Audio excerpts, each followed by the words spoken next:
Estamos en lo que llamamos eventos finales o este tiempo final y el mensaje de hoy se llama las señales de Mateo 24. No voy a ahondarla, no me da el tiempo para hacerlo, pero quiero recordarlos. Una de las cosas positivas que ha traído todo esto de lo que estamos viviendo, sobre todo con Israel, y bueno, ya lo hemos hablado, por el tema de que Israel es como el reloj de los tiempos, o esa señal clave que nos está diciendo que estamos entrando en los tiempos finales. Ahora en las iglesias se ha vuelto a predicar sobre las señales antes del fin, que eso teníamos tiempo que no se hablaba de la segunda venida del Señor. Increíble que hay mucha gente en este momento que no sabe nada sobre la segunda venida de Jesús. Triste eso. Pero necesitamos precisamente nosotros, la iglesia del Señor, entender, conocer todo esto y compartirles a las personas.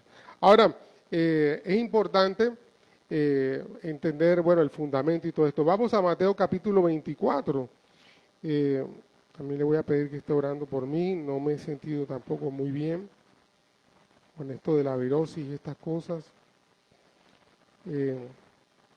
Pero bueno, aquí estamos. ¿eh? Aquí estamos. Pie de lucha. Capítulo 24, versículo 3 al 14. Dicen, bueno, dale Juan.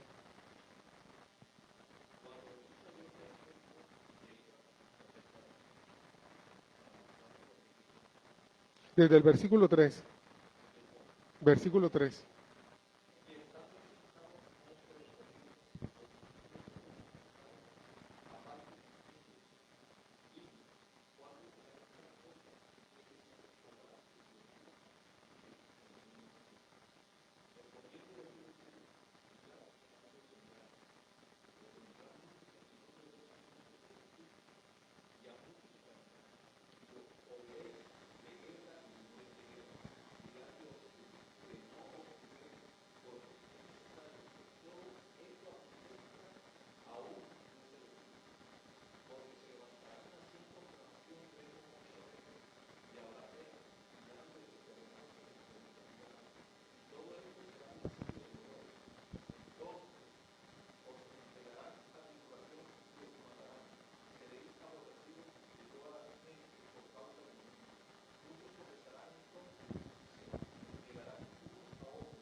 Amén.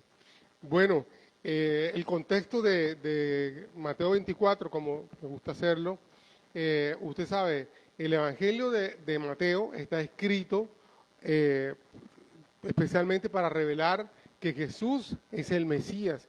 Y número dos, inicialmente fue escrito a los judíos que estaban comenzando a creer, lo que hoy llamamos judíos mesiánicos, aquellos judíos que comienzan a recibir a Jesús como el Mesías, como el Mesías. Entonces, es interesante, sabe, amado, porque en los últimos tiempos y libros como el de Apocalipsis, hemos entendido que se habla del final, de todas estas cosas, y la gente se llena de pavor. Y resulta que libros como el Apocalipsis y todas aquellas señales entre las que estamos hoy compartiendo, no es para que nos llenemos de terror, sino al contrario, nos llenemos de alegría y podamos entender que lo que está pasando tiene que pasar y lo que está pasando es solamente transitorio, porque lo grande, lo poderoso es lo que está por venir, que es la venida, la segunda venida de nuestro Señor, de nuestro Mesías. Entonces, Mateo les escribe a ellos no como alguien que quiere darles terror. Número uno, el Evangelio era para que ellos entendieran que el Mesías que estaban esperando había venido por primera vez.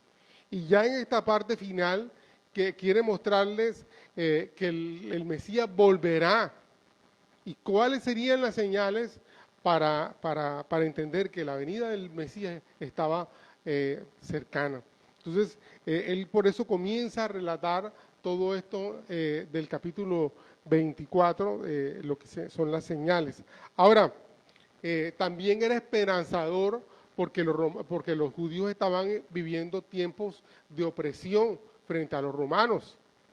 Creo que pueden ir subiéndole la temperatura a los aires, que estaban en 16, pueden irle subiendo un poquito más. ¿Ah? Hay unos que están temblando por aquí, veo, entonces, bueno, pueden ir subiéndole un poquito la temperatura. Ok, entonces, frente a la opresión romana, pues también Mateo les dice, mira, tenemos esperanza porque nuestro rey vendrá, nuestro rey vendrá. Así que la venida del Señor y todos los eventos que estamos viviendo no es para que nos llenemos de terror y de temor, sino al contrario, de expectativa, de esperanza y de paz para cada uno de nosotros. Entonces, quiero también recordarles las señales, porque ellos que preguntaron, ¿cuándo va a ocurrir esto? Y el Señor no les dijo, esto va a ocurrir tal día, sino que Él les dio señales para que ellos supieran. Entendemos, las señales siempre nos van a mostrar el camino y siempre nos van a estar mostrando la meta. Entonces, cuando ellos hacen esta pregunta, lo que Jesús les da son señales. Mira, cuando comiencen a ocurrir todas estas cosas, quiere decir que el final está cerca. Ahora, yo les he dicho, y tal vez ese es uno de los errores de muchos predicadores y aún denominaciones, es que agarran una señal y dicen, ya esto se cumplió, ya se está dando. Y no, para poder entender que es el tiempo, todas estas señales tienen que estar conectadas, integradas. Por ejemplo, guerras y pestes siempre ha habido en toda la humanidad. Pero ¿qué nos dice que esas guerras y pestes y terremotos y todo eso que está ocurriendo es porque ya ha comenzado el tiempo de fin? Una de esas señales. ¿Cuál es? El establecimiento del Estado de Israel, que era la que faltaba por 1950 años. 1950 años, el Estado de Israel no existió sobre la tierra como Estado. Entonces, esa señal por 1950 años no se había comenzado a cumplir.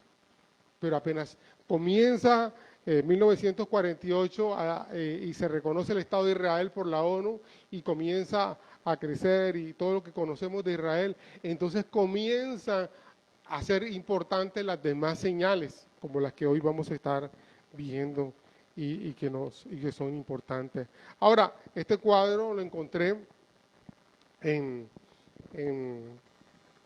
Google, alguien lo hizo, algún ministerio, y dice las 10 señales antes del fin. Bueno, hay algunas, hay como 2 más que no están ahí, pero 10 de las señales están ahí en Mateo capítulo 24, la de los falsos mesías, la de guerras y rumores de guerra, la de hambres, la de pestes y epidemias, terremotos, mártires, falsos profetas, el aumento de la iniquidad, que el amor de muchos se enfriaría, y la número 10, que el Evangelio sería predicado en todo el mundo. No es que todo el mundo se va a convertir, no, es que el Evangelio va a ser predicado.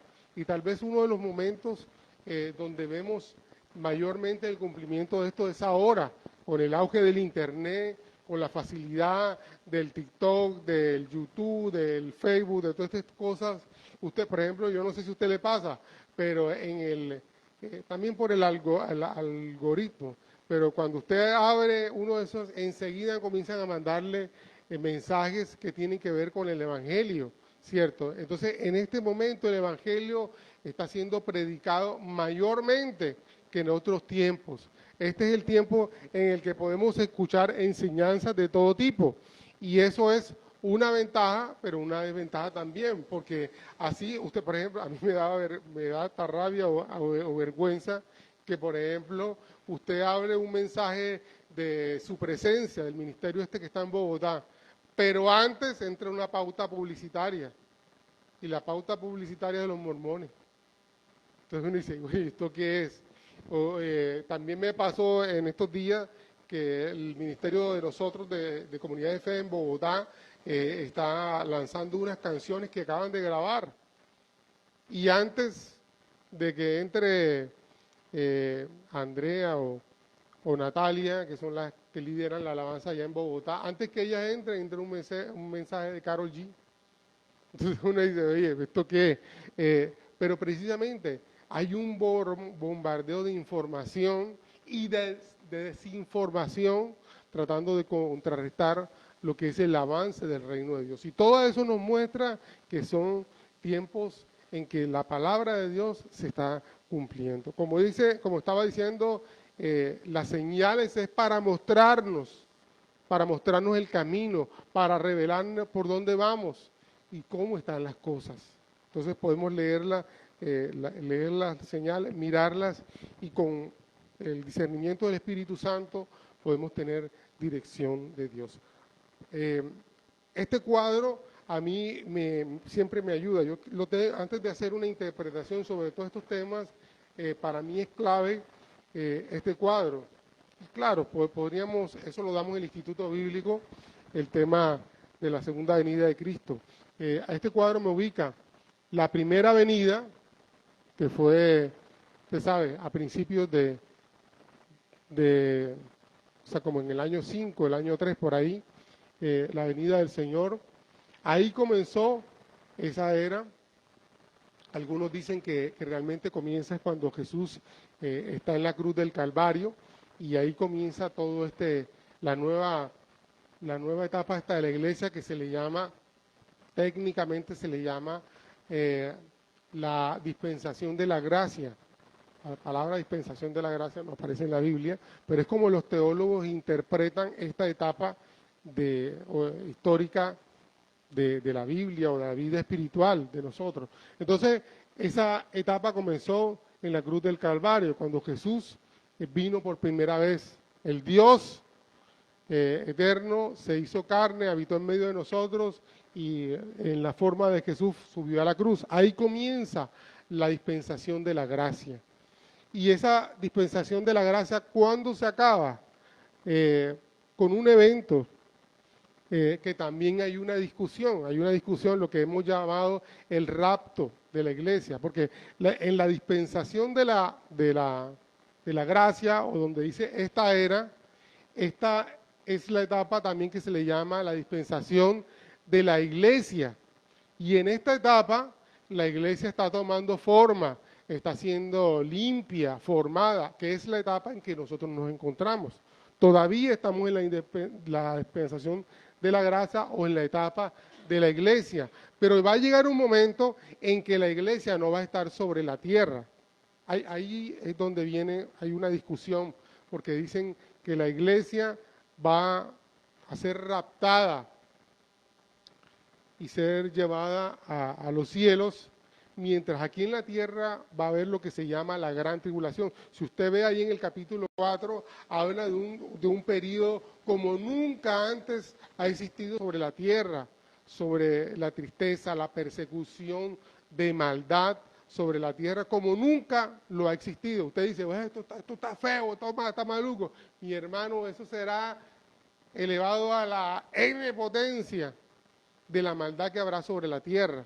Entonces, hay una corriente teológica que dice que la iglesia no atravesará ese periodo de la gran tribulación. Hay otra posición teológica que dice que sí pasaremos. Por eso es que, si la cámara me la corren un poquito para acá para poder... Ok, bueno, listo ya. Entonces, aquí hay dos flechitas. Entonces, una teoría dice que el rapto de la iglesia ocurrirá antes de la gran tribulación, que la iglesia no pasará por la gran tribulación. Hay otra posición teológica que dice que la iglesia llegará hasta la mitad de la gran tribulación. Y hay otra posición que dice que la iglesia desaparecerá o será raptada al final de la gran tribulación. Nosotros tenemos que estar preparados, ¿me entiendes? Yo espero y creo que no vamos a pasar por la gran tribulación. Pero bueno, Si hay un error ahí de interpretación o de percepción, solamente lo sabremos en ese tiempo. Pero, de pronto, ¿ah? Ok, entonces, ahora, la segunda venida no es un evento, es un conjunto de eventos que comienza con el rapto de la iglesia. Todo esto es parte de la segunda venida. Aquí en la mitad es donde se va a manifestar el anticristo y todas estas cosas que hemos visto y que la Biblia nos muestra como señales. También la gran tribulación es el periodo más importante para el pueblo judío desde nuestra perspectiva, porque precisamente los que van a tener la revelación del Mesías y se levantarán los 144.000 que están en Apocalipsis y todas estas cosas, es de los judíos en esta época de la gran tribulación. Y ellos son los que van realmente a tener la revelación del anticristo, del falso profeta y de todo ese poco de cosas que se van a desatar en esa época. Entonces, todo eso va a ocurrir en la gran tribulación. Luego viene lo que se le llama el milenio. Es un periodo de tiempo de 1000 años donde Satanás va a ser atado y donde el Señor va a estar gobernando. Y luego de eso viene el juicio final, o sea, realmente el juicio final viene acá, no aquí ni acá, porque la gente dice, esto está pasando, ahí viene el juicio final y todo eso. Error. Antes del juicio final va a venir la gran tribulación, vendrá el rapto de la iglesia, la famosa batalla de Armagedón también, todo eso ocurre en esta zona, en esta época. Luego viene el milenio y luego viene la eternidad, de la que nos habla Apocalipsis. Entonces es importante, cuando usted comienza a ver las señales que están en la Biblia, tiene que ubicarlas en qué periodo están. Cuando la gente le dice, ahora mismo estamos en este periodo, y la gente dice, esas son las copas que están en Apocalipsis que se desataron. Error, porque las copas que están en Apocalipsis no se desatan en esta época, se desatan y se ven en esta época. ¿Me entiendes? Y para que podamos ver todas las copas de Apocalipsis que tienen que pasar, el inicio de la gran tribulación, la revelación del anticristo, y además de todo eso, pues el rapto de la iglesia. Entonces, lo importante es que si usted conoce todo lo que va a pasar aquí, usted esté preparado de que nada de eso usted lo va a atravesar. ¿Amén? Bueno, entonces quería como que le quedara ese cuadro porque es clave para poder entender en qué momento de la historia nos encontramos. Ahora, dentro de este relato de Mateo capítulo 24, hay unas expresiones que a mí me llamaron la atención y sobre el cual yo quiero enseñar.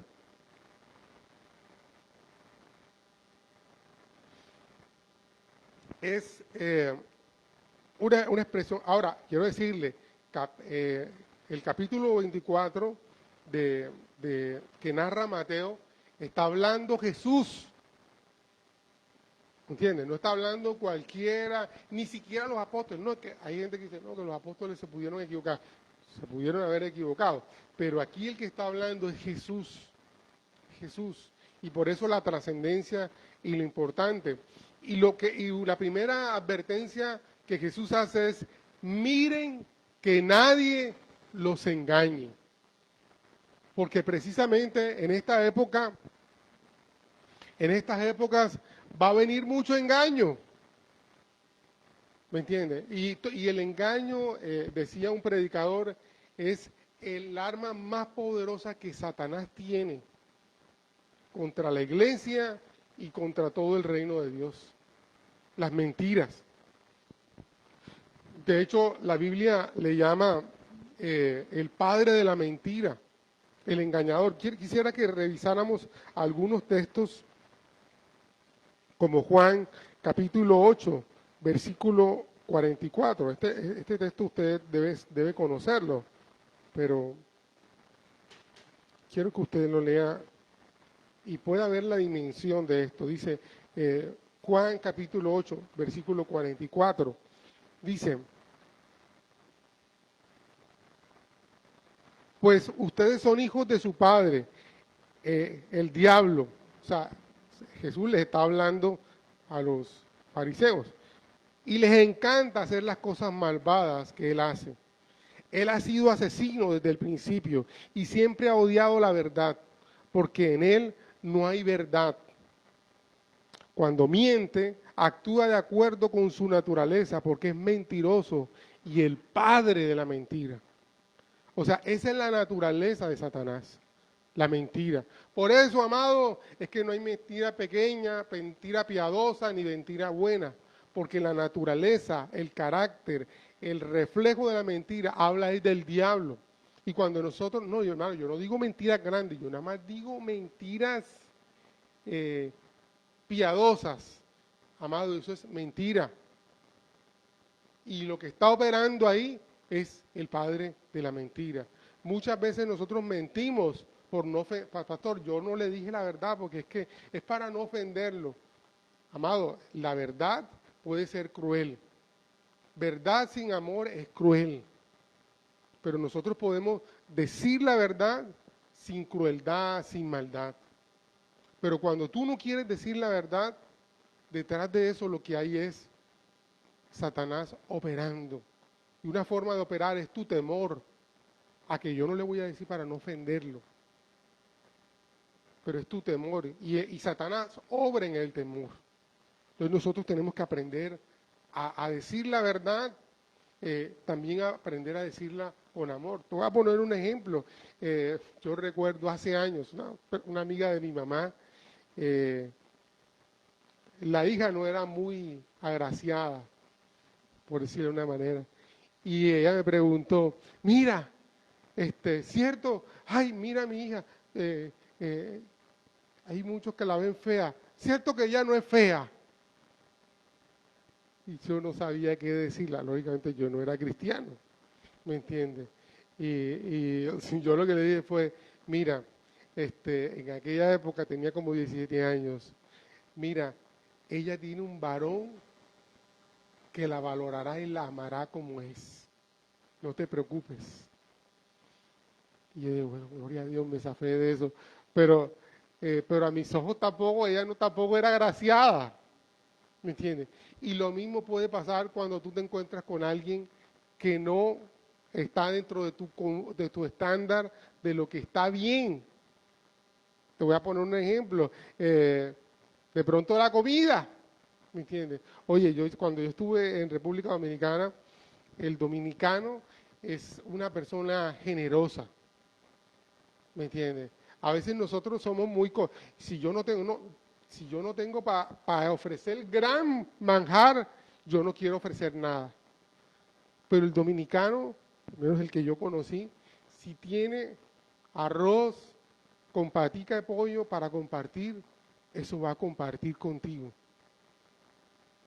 Y muchas veces yo entré a lugares a predicar, a compartir el evangelio, y él siempre el dominicano siempre te va a ofrecer algo de lo que él tiene. ¿Quiere comer algo? Y a mí me ponía mi poco arroz con las 2 paticas de pollo. Ahora diríamos colágeno. Ok, pero en ese momento a mí me parecía, y yo lo que tenía que ver no era la patica de pollo con el arroz, era el corazón del que me lo estaba ofreciendo. Y yo me comía mi cerro de arroz con mi patica de pollo, ¿me entiendes? Ellos tienen una sopa, ellos le llaman asopao,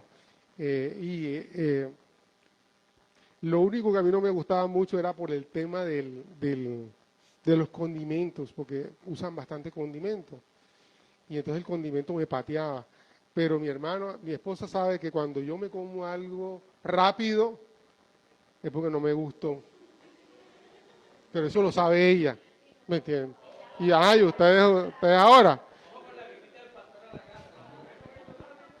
Cuando me vea comiendo, bueno, ahora la gente ya sabe, me dice, ay, pero usted no come eso, era por el tema de las harinas y todo eso.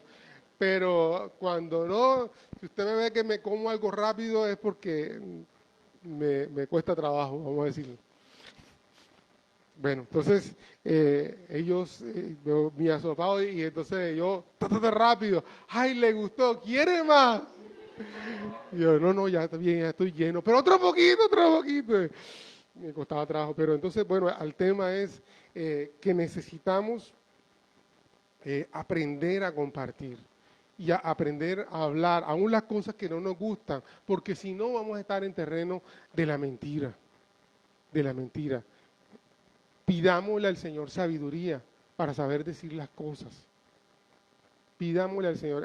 Alguien en estos días me decía, yo estaba hablando con alguien y me dice, cuidado, vas a decir esto así, cuidado, bla, bla, bla, que es verdad, pero cómo lo dices es el problema. Hablando con alguien. Y, ay, pastor, ¿y usted? Mi hermano, yo he metido las patas como tú no te imaginas. Y tal vez las tantas metidas de patas es las que me ha enseñado a pensar antes que hablar. Hubo una persona que me decía, tú eres demasiado calculador, porque tú todo lo piensas para decirlo. Yo no sé, pero los errores me han enseñado a pensar antes de abrir la boca. Antes de abrir la boca. Entonces necesitamos no entrar en los terrenos de la mentira, porque precisamente el diablo es mentiroso. 2 Corintios capítulo 11, versículo 3.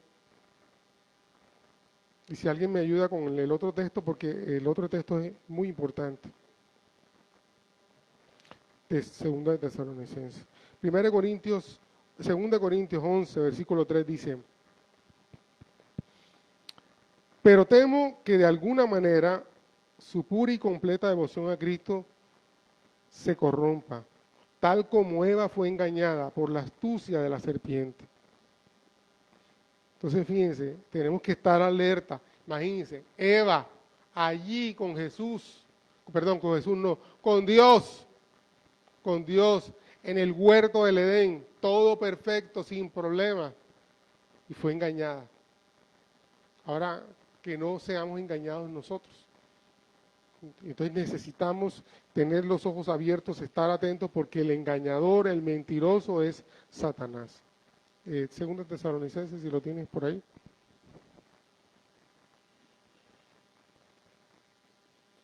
Inicuo. Segunda. Sí. Segunda de Tesalonicenses, versículos 9 y 10. Voy a leer desde el 8. Y entonces se manifestará aquel inicuo, a quien el Señor matará con el espíritu de su boca y destruirá con el resplandor de su venida. Inicuo cuyo advenimiento es por obra de Satanás, con gran poder y señales y prodigios mentirosos, y con todo engaño de iniquidad para los que se pierden, por cuanto no recibieron el amor de la verdad para ser salvos. Ok, no lo vayas a pasar. Pero fíjate tú, una cosa. Lógicamente, y fue importante lo que el que ella le diera el versículo 8, porque está hablando de un ser lleno de maldad. Así como Dios es Padre, Hijo y Espíritu Santo, hay una triada diabólica que tiene que ver con el anticristo, con el falso profeta, y el otro es, ¿me ayuda, Javier? La bestia, creo es. Son tres. Eso es una triada diabólica, que es como una imagen de lo que es perfecto, que es en el Padre, el Hijo y el Espíritu Santo. Usted sabe, precisamente como Él es engañador, Satanás no es creador. Satanás no puede crear nada. Satanás lo único que hace es imitar y distorsionar lo que Dios hace. Por ejemplo, el Señor nos regaló la música, la alabanza para alabarlo. Satanás la ha tomado para hacer todo lo contrario, para crear todo tipo de perversidad, para desviar al hombre, para hacer todo lo que nosotros estamos viendo que sucede. El amor que nos ha dado el Señor, que es puro, incluso entre un hombre y una mujer, que ha hecho Satanás, lo ha distorsionado. Y bueno, pensar que hay personas que llegan a considerar amor lo que hay entre dos personas del mismo sexo. Pensar que hay amor, que es amor lo que una persona, lo que un hombre siente por un animal, estoy hablando sexualmente y otras cosas, ¿cierto? Pensar, llegar a considerar y distorsionar el amor que un hombre puede tener por un niño o por un infante, es lo que se llama los pedófilos y todo este poco de cosas. No es que yo lo amo, es que él me ama, que no sé qué cosa. O sea, la distorsión que ha generado Satanás de todo lo puro, todo lo justo, todo lo bueno que Dios, que todo lo que tiene buen nombre, como dice la Escritura, que Dios ha creado para nosotros. Entonces, Mi amor, ¿cuáles son las mentiras? aquí tengo otra versión bien interesante de ese mismo 2 de Tesalonicenses 2, pero desde el versículo 6. Bien saben ustedes qué es lo que detiene al hombre malvado para que no aparezca antes de tiempo, porque su plan secreto de maldad ya está en marcha. Solo falta que se quite de en medio lo que detiene a ese hombre. Después de eso, el malvado aparecerá. Satanás lo ayudará a engañar a muchos con señales y falsos milagros. Engañará con toda clase de mentiras a los que no quisieron amar y aceptar el verdadero mensaje de Jesucristo. Mensaje que podría haberlos salvado del castigo que recibirán. Dios permite que ese hombre mentiroso y malvado los engañe para que acepten lo que es falso. Así Dios castigará a todos los que no han querido creer en el verdadero mensaje y son felices haciendo el mal. Pero cuando el Señor Jesús vuelva, con todo su poder y gloria, destruirá con el soplo de su boca al hombre malvado y le quitará su poder. Ok, entonces volviendo a la imagen y conectándolo con lo que está diciendo ahí. Ahí dice que hay algo que detiene la manifestación de este hombre de maldad, de toda esta triada diabólica de la que estamos hablando. La triada diabólica, ¿cuándo se manifiesta? Aquí. Pero hay algo que lo detiene. ¿Qué es lo que lo detiene? La iglesia y el Espíritu Santo que está sobre la iglesia. Porque cuando la iglesia y el Espíritu Santo que está sobre la iglesia deje de estar sobre la tierra, por eso es que el hombre de maldad, y por eso es una de las razones que yo creo que la iglesia va a desaparecer aquí. Porque como ya la iglesia no está, sino que está arriba, en los cielos, ¿me entienden? Entonces ya no habrá nada que detenga la maldad del hombre de iniquidad, de esta triada diabólica sobre la tierra. Y por eso veremos sobre la tierra el desenfreno más horrible, lo que se le llama la gran tribulación, un momento de oscuridad sobre la tierra como nunca antes en la humanidad, la historia de la humanidad existe. ¿Vas a decir algo, Javier?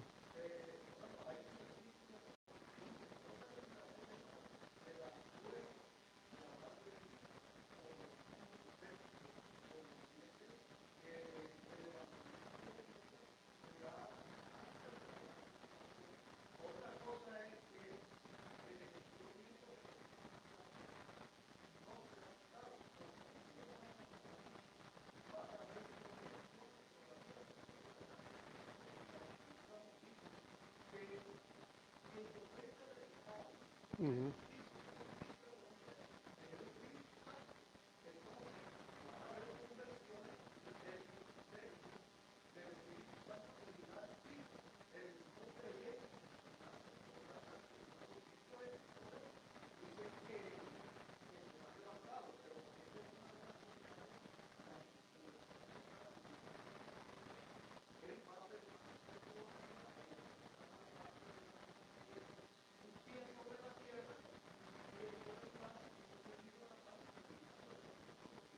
Sí, ok. Bueno, esa es una interpretación y también es válida porque vuelvo y digo, sobre estos temas hay una discusión, hay una discusión. Nosotros creemos en lo que entendemos de la palabra y una interpretación de esas es eso, pero el tema es que ya no es solamente eso, sino es la promesa de Dios sobre los judíos. No, el Espíritu Santo fue dado a la iglesia precisamente para eso, pero hay una promesa, el Espíritu Santo venía sobre el pueblo judío aún antes de Jesucristo. En la etapa de la iglesia el Espíritu Santo viene sobre los creyentes, pero en esta etapa ya no es lo que algunos creen, sino que la promesa, la palabra que está en el corazón de ellos será revelada y traerá revelación. Entonces, bueno, es como una interpretación de todo eso. Ok, entonces, volviendo al tema, hay una forma de engaño de la que está hablando ahí en el capítulo 4, que es la de los falsos mesías o cristos, ¿me entiende? Y ahí es contundente, que aparecerán falsos cristos, falsos mesías. Y bueno, yo voy a hablar ahora en adelante, voy a mencionar algunos de los que conocemos, que son más conocidos. Pero, ¿por qué aparecen los falsos? Para dañar el corazón de la gente y cuando aparezca el verdadero, no crean. no crean. Cuando realmente aparezca Jesús y su manifestación, no crean. Eso es como lo que está pasando ahora, ¿me entiendes? Que ocurren y aparecen iglesias falsas, falsos pastores, falsos no sé qué cosa, que el corazón de la gente se cierra tanto que cuando aparecen verdaderos maestros, verdaderos profetas, la gente no cree. La gente no cree. El corazón de la gente se cerró para creer. Entonces, por eso es que al final de esta porción que leímos, dice, el corazón de la gente se endurecerá tanto que cuando se ha manifestado lo verdadero, no va a creer. Y es lo que estamos viviendo en los tiempos de hoy. Pero bueno, esta palabra primero comienza, mirad que nadie nos engañe, porque aparecerán falsos cristos o mesías. Una cosa también, que ese engañador, dice en Apocalipsis capítulo 20, versículo 3, que será atado por 1000 años, que eso fue lo que vimos en el milenio.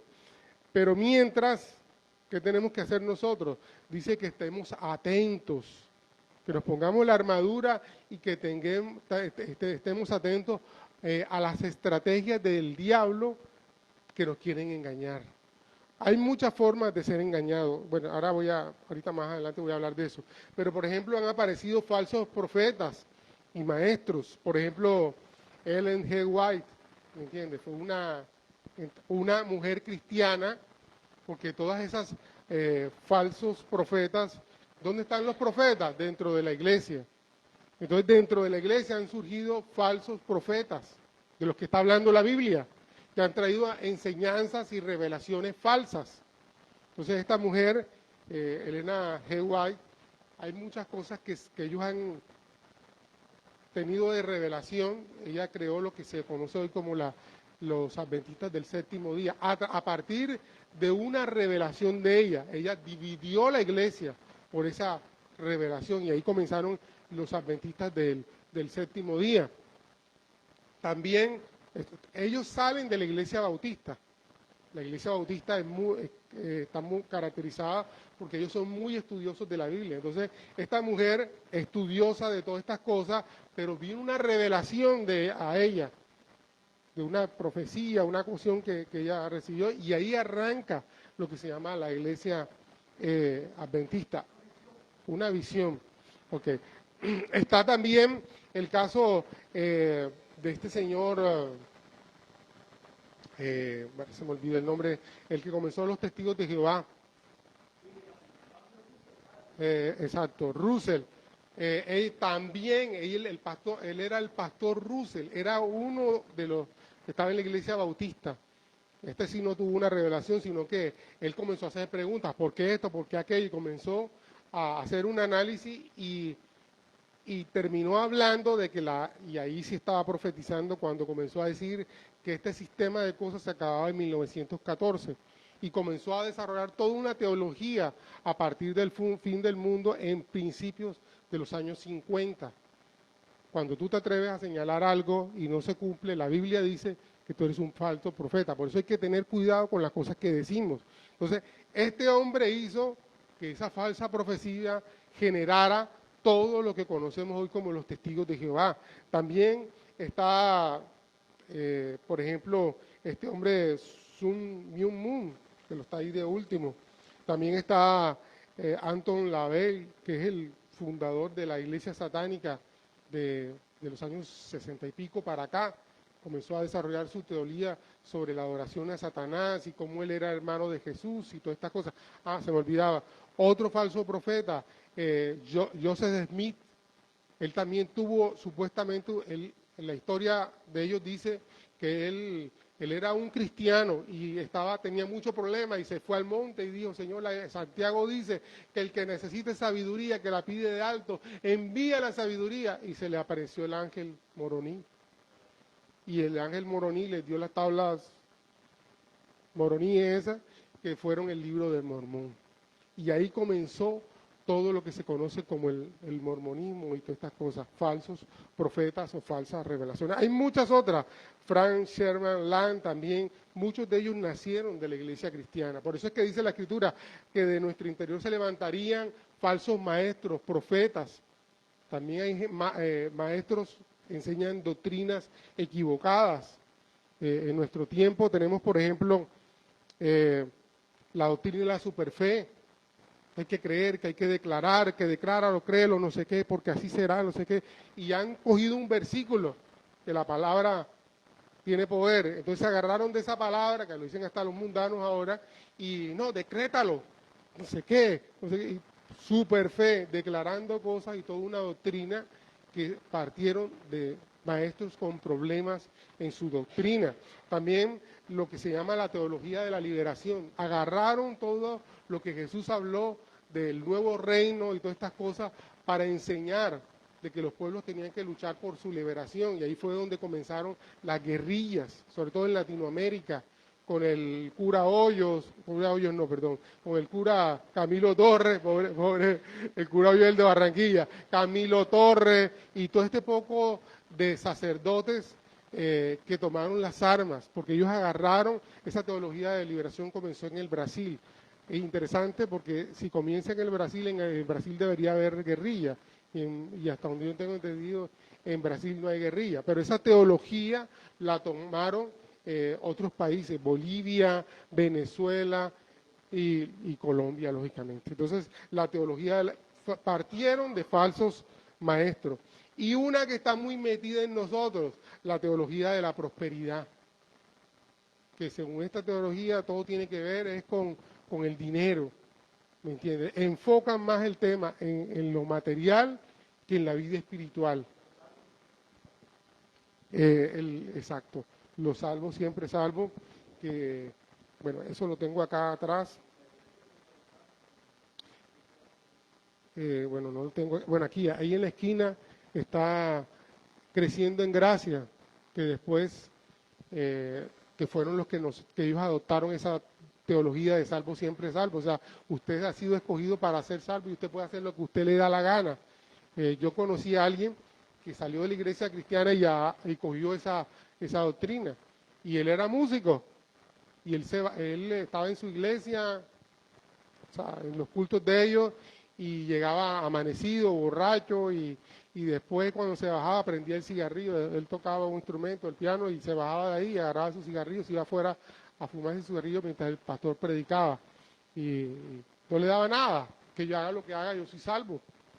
Yo soy salvo, salvo siempre salvo. Entonces fíjate, muchas de esas doctrinas salieron de nosotros. Eso del 666 es José Luis de Jesús Miranda, que nació en el 46 y murió en el 2013. Hay gente que dice que no tiene certeza si murió o no, pero sí se sabe que él murió, ni se sabe de qué murió.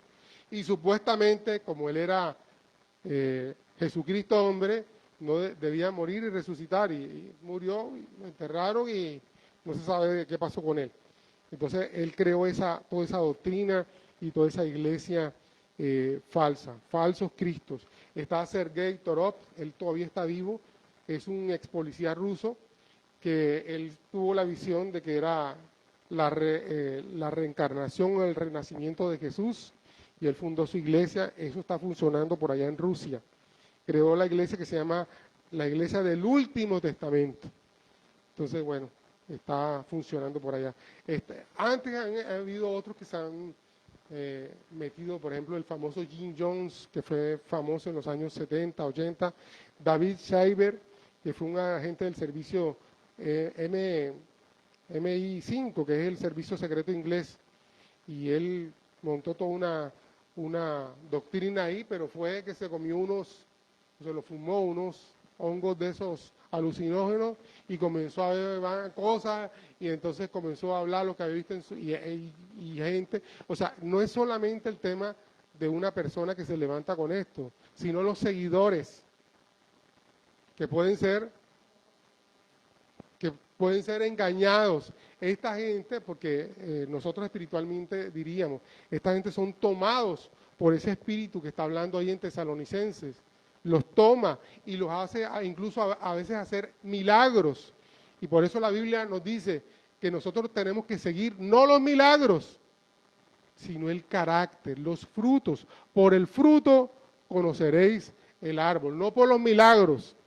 Entonces la gente, ay, fulano sí tiene poder, esa iglesia, entonces la gente va a una iglesia porque allá sí hacen milagros, porque allá sí no sé qué cosa, están siguiendo los milagros. Y la Biblia, y por eso leí estos versículos, la Biblia muestra que Satanás también hace milagros, hace favores. Y la gente, ay, yo sí, es que ese sí me hizo el milagro. Sí, pero ¿quién está detrás de eso? Satanás, Satanás. Él es engañador.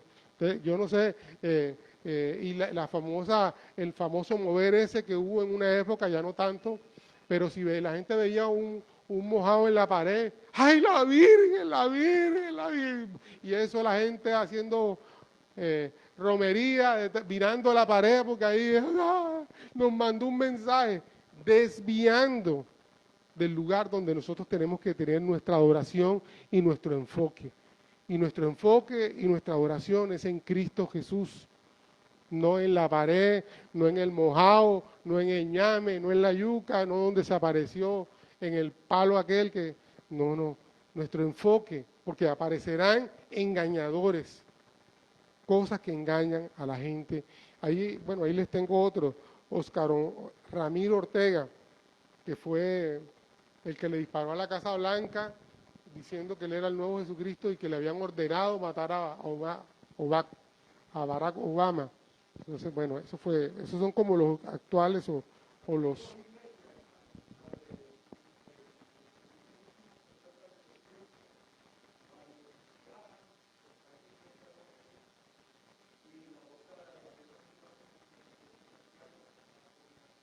Bueno, William Cetus Santiago no tiene tanta fama, no tiene tanta fama porque eso es a nivel local, pero también pasa eso, falsas doctrinas.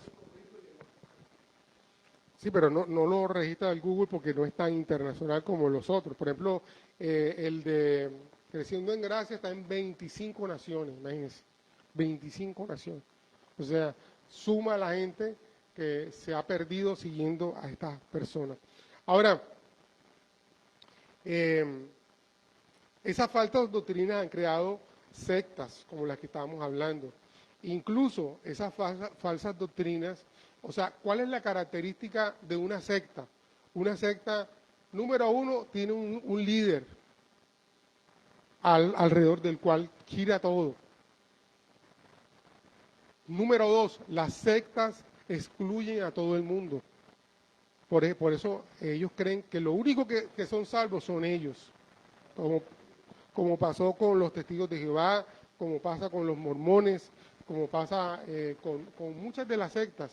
Amados, muchas de las iglesias se han convertido en sectas. Y hay que tener cuidado con eso. Entonces yo he visto gente cuando regresé de República Dominicana, yo visité varias iglesias porque realmente no sabíamos cuando regresamos a Colombia en qué lugar Dios quería que nos ubicara. Y visitamos a donde Johnny Copete, donde dimos cuenta que este tema de la teología de la prosperidad era muy fuerte. Nosotros no caminábamos con ese tema. Visitamos otras dos iglesias que me voy a reservar el nombre, pero una de ellas, además que tenía el tema de la teología esta de la prosperidad, nos impactó oír a la pastora decir: la única iglesia en este lugar y en el mundo que honra al Espíritu Santo como somos nosotros, que le damos alegría a Dios. Secta.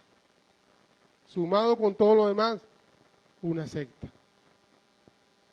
Entonces no es el lugar. Entonces, ojo con todas estas cosas. También los moveres del Espíritu Santo. Hay gente que se mueve detrás de un líder porque lo vio sacando un demonio. Ay, ¿ves dónde fulano? Que ese saca demonio y no sé qué cosa. Esos moveres. Nosotros como comunidad de fe, no tengo el logo aquí, pero creemos en los dones del Espíritu Santo, en la liberación. Claro que creo en eso. Yo no ando a toda hora sacando demonios, porque el centro de nuestra vida, y yo les he enseñado, es Jesucristo.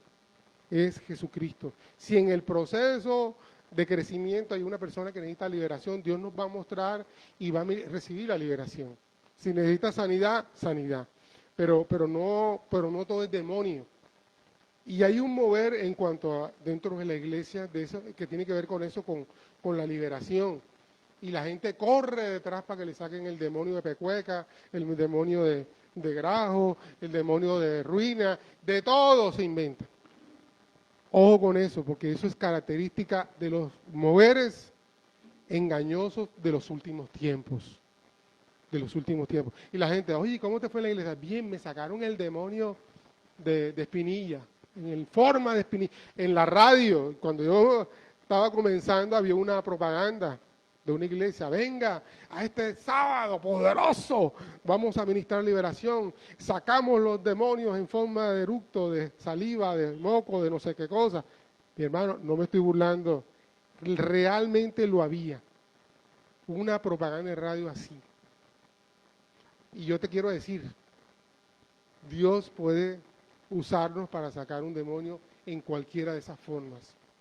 Pero cuando yo me distraigo y me concentro en lo que no es Jesucristo, entro en todas estas cosas. Y fracciono.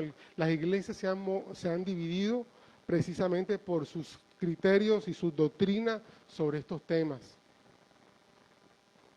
Y ojo con eso. También porque hay mucha mezcla del paganismo. Esa pastora me sacó, imagínate tú, que hizo una vez, cuando yo regresé de República Dominicana, traje como con mucho fundamento en mi vida y yo comencé a ver cosas, amados, yo decía, esto es puro paganismo. Puro paganismo. Por ejemplo, yo les he contado, yo vine con el problema de la apnea del sueño y que tiene que ver con los ronquidos. Entonces yo estaba pesado y si uno se engorda por fuera y por dentro. Entonces el canal este de respiración, además de mis problemas morfológicos, se apagó algo ahí. Espero que no se haya ido el sonido ni la transmisión. Ok. Por mis problemas morfológicos, pues yo roncaba. Entonces, problemas de enseñanza. Vino alguien y dijo, mi hermano, el problema suyo es que el Señor me mostró que usted tiene unas culebras aquí metidas. Entonces, hay que sacarle esos demonios. Y me hicieron tragar unos buches de aceite ungido y reorado porque iba a salir esos demonios. Y lo que me dio fue una diarrea, pero no porque salieron los demonios, sino porque, oye, si tú te traes un buche de aceite, ¿qué es lo que va a ocurrir? Naturalmente eso tiene que salir por algún lado y salió en forma de aceite. Entonces, tenemos que tener, yo vi todo eso, pero lo hice por obediencia, porque bueno, mis pastores creían, era su forma, yo le listo. Y yo también estaba cansado del problema de la apnea del sueño y todo lo que estaba generando en mi vida. ¿Entiendes? Entonces, entramos en todas esas. Claro, el pastor viene de República Dominicana, donde está el vudú, donde están ¿cómo dice? Los de Haití, y Dios me mostró, y yo estaba orando del pastor y vi el negrito al lado brincándole y todo eso. Y bueno, mi hermano, está bien, ore por mí, hermano. Ore por mí. Pero ojo con todas esas cosas, porque todo eso es la mezcla del paganismo. Y en la mezcla del paganismo se ha metido dentro de la iglesia y trae desilusión, engaños y todo eso. Bueno, como ya creo que se me acabó el tiempo, otra palabra que Jesús nos dijo es, mirad que no os turbéis. ¿Por qué? Porque cuando vemos rumores de guerra, cuando vemos enfermedades, cuando vemos toda esta situación económica y todo esto de la gente pasando hambre, ¿qué ocurre? Nos turbamos, nos desanimamos. Viene la pregunta, ¿y dónde está Dios? Dios está en el lugar que debe estar y siempre ha estado. Y por eso nos dio Mateo 24, para advertirnos que todas estas cosas sucederían. Entonces, no debe extrañarnos. Mira, 2000 años antes, el Dios que está en su trono nos dijo todo lo que tenía que pasar y que va a pasar. Y por eso nosotros tenemos que estar confiados que si Dios lo dijo, va a pasar. A veces por eso no entiendo un poquito esto de que oramos para que nada de esto pase, pero si eso va a pasar. Creo que lo que la iglesia tiene que orar es que podamos la gente se convierta, todo esto sea revelado y podamos ser luz en medio de todas estas dificultades.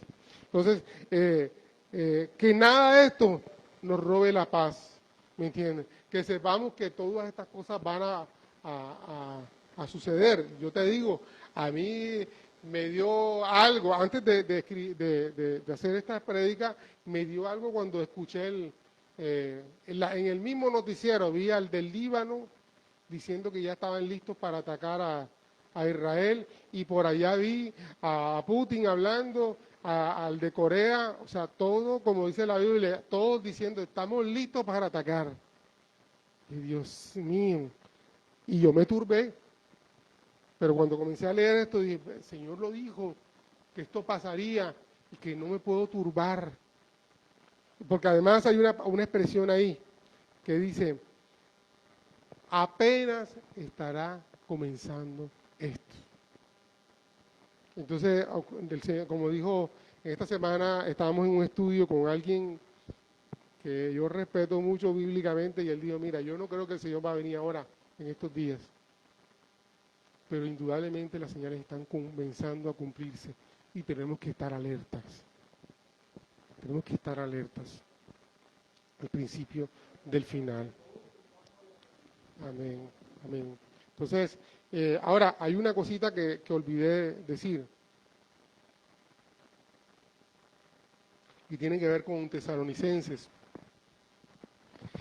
Todas estas reflexiones fueron dadas a la iglesia, porque la iglesia tiene que estar preparada. O sea, tú no puedes agarrar estos versículos y tirárselos al que está en la tienda que no conoce al Señor. ¿Me entiendes? Porque primero, como no tienen el Espíritu Santo que viene por revelación, te van a decir, estás loca, estás loca. ¿Me entiendes? Solamente el que entiende esto puede tener la revelación. ¿Me entiendes? De lo importante, de lo trascendental y de ubicar todo en el lugar correcto. ¿Me entiendes? Ahora, yo conozco gente que son unos tesos, son evangelistas, y que la forma de evangelizar tiene que ver cómo hablan ellos de la segunda venida del Señor. Gloria a Dios por eso. Pero lo que quiero decirte es, inicialmente este mensaje es para nosotros, para la iglesia, que tenemos que estar atentos, cumpliendo nuestro rol y nuestro llamado. Y hay una palabra poderosa, precisamente si vemos todas estas cosas.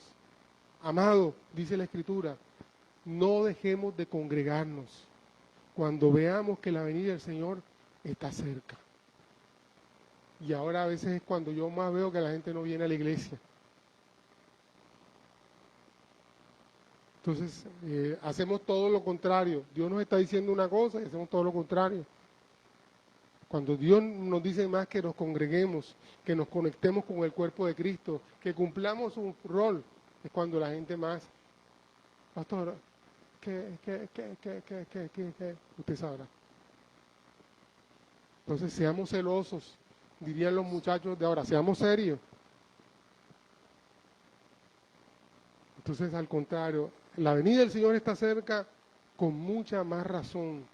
Comprometámonos y andemos como el Señor dice que andemos. Amén. Bueno, hay otra cosita para finalizar que tiene que ver con esto, sobre las falsas doctrinas, las enseñanzas y todas esas cosas. Una forma de enseñar una falsa doctrina es cuando nosotros decimos que somos cristianos, falsos cristos. Porque un cristiano, ¿qué es? Una persona que vive como Cristo. Cuando usted dice yo soy cristiano, usted está diciendo yo soy una persona que vive como Cristo. Y falsos cristos son aquellos que dicen que son cristianos, pero no viven como cristianos. Entonces, amados, necesitamos revisar nuestra forma de vida. Amados, porque nuestra forma de vida es lo que predica a los otros que no vienen a la iglesia. Entonces, amado, mira cómo estás caminando. Mira cómo estás caminando. Y vamos a, como decía ahora, pongámonos serios. Porque la venida del Señor está cerca.